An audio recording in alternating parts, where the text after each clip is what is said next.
नमस्कार दोस्तों, तो स्वागत है आपका मेरे यूपीएससी पीसीएस बुक सेल्फ के यूट्यूब चैनल में। तो आज आपके लिए फिर से लेकर के आ गया हूँ लेटेस्ट गवर्नमेंट जॉब से रिलेटेड अपडेट। तो देखिए, आरआरबी जेई 2025 का जो है वो शॉर्ट नोटिफिकेशन जो है आ चुका है। तो इसमें देखिए टोटल इस बार 2570 ही पोस्ट हैं। पिछली बार 10,000 कुछ पोस्ट थी, इस बार 2570 पोस्ट हैं इसमें, जैसे कि आप देख सकते हैं। तो आइए अब इसके बारे में और जानकारी जान लेते हैं। तो देखिए, इसमें जो पोस्ट निकली हुई हैं वो अलग अलग कैटेगरी के लिए हैं। जैसे देखिए, जूनियर इंजीनियर की पोस्ट है इसमें, और फिर डिपो मटेरियल सुपरिटेंडेंट की पोस्ट है यानी कि डीएमएस की, और chemical and metallurgical assistant CMA की पोस्ट है। तो इस तरह से टोटल मिला के यहाँ पर 2570 पोस्ट जो है वो हो जाती हैं। सैलरी पे स्केल जो है इसकी वो 35,400 रुपए से लेने वाली है, जो कि लेवल 6 7 जो सेंटर पे कमीशन है उसके तहत ये सैलरी होगी। जॉब लोकेशन वो आपकी अक्रॉस इंडिया में कहीं भी हो सकती है। इसके एप्लीकेशन जो है वो 31 अक्टूबर से शुरू होंगे और 30 नवंबर तक चलेंगे। तो ये दो डेटें आपको ध्यान रखनी है कि 31 अक्टूबर से इसके एप्लीकेशन शुरू होकर के 30 नवंबर तक चलेंगे। तो देखिए कितने पहले से, यानी कि 1 महीने पहले ही आपको ये जानकारी दी जा रही है। तो अगर आपको ऐसे ही लगातार latest government job related update चाहिए तो आप जो है चैनल को सब्सक्राइब जरूर कर लीजिए। अब देखिए, इसमें अलग अलग वैकेंसी है, वो तो जब नोटिफिकेशन आएगा इसका पूरा तभी उसमें पता चलेगा कि जूनियर इंजीनियर के लिए कितनी पोस्ट है, और फिर डिपो मटेरियल सुपरिटेंडेंट के लिए कितनी पोस्ट है, और केमिकल मेटलर्जिकल असिस्टेंट के लिए कितनी पोस्ट है। लेकिन अभी ये कंफर्म हो गया है कि टोटल पोस्ट जो है वो 2570 रहने वाली है। अब देखिए, इसमें एलिजिबिलिटी क्राइटेरिया क्या लेने वाला है। तो देखिए, इसमें कोई एक्सपीरियंस वगैरह तो मांगा नहीं गया है, लेकिन जो अगर आप जूनियर इंजीनियर की पोस्ट के लिए अप्लाई कर रहे हैं तो आपको 3 ईयर का डिप्लोमा चाहिए। सिविल में, मैकेनिकल में, इलेक्ट्रिकल में, इलेक्ट्रॉनिक्स में, इंस्ट्रूमेंटेशन एंड कंट्रोल में, या फिर किसी अदर रिलेवेंट इंजीनियरिंग फील्ड्स में। ठीक है, वो भी किसी रिकॉग्नाइज्ड इंस्टीट्यूशन और यूनिवर्सिटी से। या फिर आपने अगर बी और बीटेक डिग्री करी हुई है तो भी आप जो है इसके लिए अप्लाई कर सकते हैं। अब आपने जिस भी डिसिप्लिन यानी कि जिस भी ट्रेड से करी होगी, आप उस ट्रेड के लिए इसमें अप्लाई कर सकेंगे। और डिपो मटेरियल सुपरिटेंडेंट्स के लिए आपको 3 साल का डिप्लोमा चाहिए इंजीनियरिंग की किसी भी स्ट्रीम में, रिकॉग्नाइज्ड इंस्टीट्यूशन या यूनिवर्सिटी से। तो इसके लिए आपको डिप्लोमा चाहिए, बीटेक या बी नहीं चाहिए। केमिकल और मेटलर्जिकल असिस्टेंट के लिए आपको बैचलर डिग्री चाहिए साइंस में, यानी कि बीएससी चाहिए, जिसमें आपका फिजिक्स और केमिस्ट्री होना चाहिए, और मिनिमम 45% मार्क्स होने चाहिए। तो फिर आप केमिकल और मेटलर्जिकल असिस्टेंट के लिए अप्लाई कर सकते हैं। तो ये हो गया एजुकेशन क्वालिफिकेशन। उसके बाद एलिजिबिलिटी क्राइटेरिया में दूसरी चीज आती है एज लिमिट। तो इसमें देखिए, एज लिमिट आपकी जो है वो 1 जनवरी 2026 से कैलकुलेट की जाएगी। मिनिमम एज लिमिट देखिए 18 साल रहने वाली है यहाँ पर, और मैक्सिमम रहने वाली 33 साल। इसके अलावा एससी एसटी और ओबीसी को एज रिलैक्सेशन भी प्रोवाइड किया जाएगा एज पर गवर्नमेंट रूल्स। उसके बाद देखिए, इसकी सैलरी जान लेते हैं। तो इसमें देखिए, सैलरी आपको 35,400 पर मंथ मिलने वाली है, जो कि पे लेवल 6 के तहत आती है। इसके अलावा आपको डीए यानी कि डियरनेस अलाउंसेस, एचआरए यानी कि हाउस रेंट अलाउंस, और ट्रांसपोर्ट अलाउंस टीए और अदर पर्क्स भी मिलेंगे। तो ये सारी मिलके आपकी सैलरी जो है वो काफी अच्छी हो जाएगी। उसके बाद अब इसका जो है सिलेक्शन प्रोसेस वो हम लोग ध्यान समझ लेते हैं। तो देखिए, आरआरबी जेई का जो पेपर होना है उसमें आपको 4 स्टेज रहती है। तो इसमें सबसे पहले आपका सीबीटी 1 होता है। ठीक है, ये एक स्क्रीनिंग टेस्ट होता है कैंडिडेट को शॉर्ट लिस्ट करने के लिए नेक्स्ट स्टेज में, यानी कि इसमें से कई सारे कैंडिडेट को जो है बाहर कर दिया जाएगा, और फिर जो कैंडिडेट में शॉर्ट लिस्ट होंगे वो सेकंड स्टेज में पहुंचेंगे। तो इसमें देखिए साफ साफ लिखा है, the marks from this test are not use for the final merit list. ये खाली एक तरह का क्लियरिंग राउंड है, यानी कि स्क्रीनिंग टेस्ट है। इसके जो मार्क्स हैं वो आपके फाइनल मेरिट लिस्ट जो बनती है उसमें कैलकुलेट नहीं किए जाते। तो इसको आपको खाली क्वालिफाई करना है।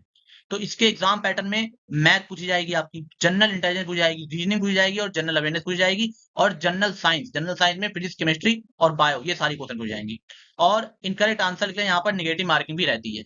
तो देखिए, इसमें मैथ, रीजनिंग और जीएस ये सारे टॉपिक जो है वो आपसे पूछे जाएंगे, जो कि आप लगभग सभी जो एसएससी के एग्जाम के लिए आप पढ़ते हैं तो उसमें आप पढ़ते ही हैं।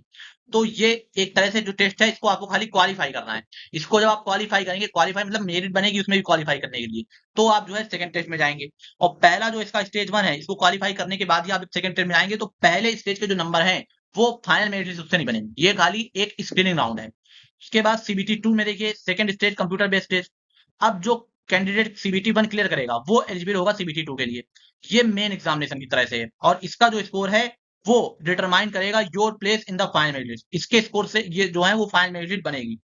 सिलेबस सीबीटी 2 का जो है, इसमें जनरल अवेयरनेस पूछी जाती है, फिजिक्स और केमिस्ट्री पूछी जाती है, बेसिक्स ऑफ कंप्यूटर्स पूछे जाते हैं। उसके अलावा basics of environmental and pollution control पूछा जाता है। और लार्ज सेक्शन होता है आपका टेक्निकल एबिलिटीज से रिलेटेड, जिसके लिए आपने अप्लाई किया है।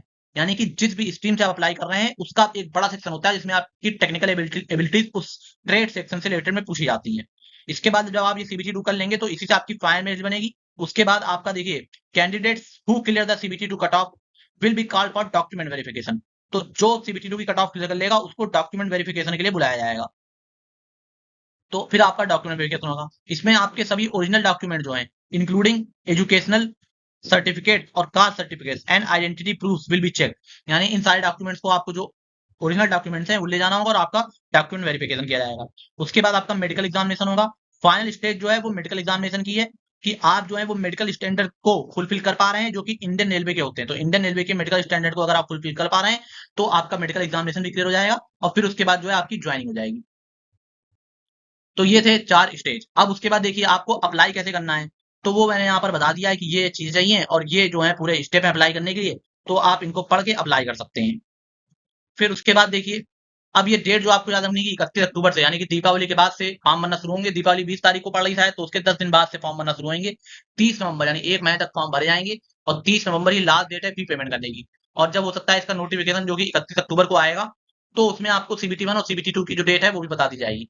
उसके बाद देखिए जनरल और ओबीसी के लिए फीस जो है यहाँ पे 500 रुपए रहने वाली है। एससी एसटी पीडब्ल्यूबीडी और एक्स सर्विसमैन फीमेल 10,000 और एक्सट्रीम बैकवर्ड क्लासेस के लिए 250 रुपए फीस रहने वाली है। तो ये हो गई आपकी फीस। उसके अलावा देखिए यहाँ पर एक नोट लिखा है, उसको ध्यान से पढ़ लीजिए कि रुपए 400 रुपए will be refunded after the candidates appear for CBT 1। तो जब कैंडिडेट सीबीटी 1 के लिए अपीयर हो जाएगा तो उसके बाद जो 400 रुपए हैं वो उसके रिफंडेड कर दिए जाएंगे। ये उन कैंडिडेट के लिए जिनकी 500 रुपए फीस पड़ी है, तो 400 रुपए उनके रिफंड कर दिए जाएंगे जब आप सीबीटी 1 में अपीयर हो जाएंगे। और जो SC ST PWBD ex serviceman female transgender और ईवीसी हैं जिनकी 250 रुपए फीस पड़नी है, उनकी पूरी की पूरी 250 रुपए फीस रिफंड कर दी जाएगी जब वो भी सीबीटी 1 में अपीयर हो जाएंगी। तो ये हो गया आपका फीस और रिफंड से रिलेटेड जानकारी। अब उसके बाद बस तो अभी इसमें इतना ही आया है क्योंकि अभी इसका पूरा नोटिफिकेशन तो आया नहीं है, लेकिन जितना आ गया तो आप तैयारी इसकी शुरू कर सकते हैं क्योंकि अब आपको ये पता होगा कि 31 अक्टूबर से फॉर्म भरे जाने हैं। हो सकता है दिसंबर में आपका इसका पेपर भी हो जाए, तो आप तैयारी में जुट जाइए। और देखिए अब यहाँ पे आपको हमारे डिस्क्रिप्शन में लिंक भी मिल जाएगी, तो यहाँ पे मैंने लिंक भी दी है rrbapply.gov.in, इसकी लिंक मिल जाएगी। तो आप 31 अक्टूबर को हमारे डिस्क्रिप्शन में आकर के वीडियो के डिस्क्रिप्शन में आकर के आप चेक कर सकते हैं और उस लिंक पे जाकर अप्लाई कर सकते हैं। और देखिए हमारा एक टेलीग्राम चैनल भी है, तो अगर आप चाहें तो उसमें आपको देखिए जैसे अगर आप भूल जाते हैं दीपावली में कि 31 अक्टूबर से फॉर्म भरने हैं, तो उसमें आपको रिमाइंडर दिलाते रहा जाता है कि आप फॉर्म भरने की डेट शुरू हो चुकी है। तो उसको आप ज्वाइन कर लेंगे तो आपको उसमें रिमाइंडर मिलता रहता है। उसकी लिंक भी हमारी टेलीग्राम चैनल की लिंक भी आपको जो है डिस्क्रिप्शन में मिल जाएगी। ठीक है, तो देखिए बहुत मेहनत लगती है इस तरह की वीडियो लेकर के आने में, तो आपसे दिक्कत रहेगी कि अगर आपको वीडियो पसंद आ रहा हो तो उसको लाइक कीजिए, ठीक है, और अपने दोस्तों के साथ जानकारी को शेयर कीजिए और चैनल को सब्सक्राइब जरूर कीजिए। तो बहुत बहुत धन्यवाद आपका।